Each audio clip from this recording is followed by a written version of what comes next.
અને હવે સમાચાર રાજકોટથી, જ્યાં લક્ષ્મીનગર બ્રિજ નજીક રેલવે વિભાગનું ડેમોલેશન. અંડરબ્રિજ નજીક આવેલી ઝૂંપડપટ્ટી પર ડેમોલેશન કરાયું છે. અંદાજે 850 જેટલા ઝૂંપડાઓ તોડી નંખાયા છે.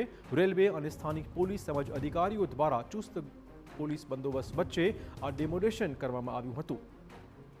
અંડરબ્રિજ નજીક આવેલી ઝૂંપડપટ્ટીના જે મકાનો હતા તે તોડી નંખાયા છે. અંદાજે 850 જેટલા ઝૂંપડા તોડી નંખાયા છે. પોલીસના ચુસ્ત બંદોબસ્ત વચ્ચે આ ડેમોલેશનની મોટી કાર્યવાહી.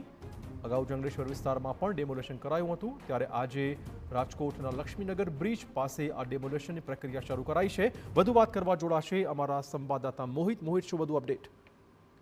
ચિરાગ, રાજકોટના લક્ષ્મીનગર અંડરબ્રિજ નજીક જે રેલવે વિભાગની એક મોટી જમીન છે તે આવેલી હતી. જો કે છેલ્લા ઘણા વર્ષોથી આ જે જમીન છે તેના પર ગેરકાયદેસર રીતે જે ઝૂંપડા છે તે બનાવી દેવામાં આવ્યા હતા અને કેટલાક લોકો ત્યાં વસવાટ કરી રહ્યા હતા.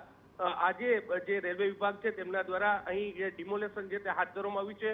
અંદાજિત 800 જેટલા જે ઝૂંપડાઓ છે તેને દૂર કરવામાં આવી રહ્યા છે.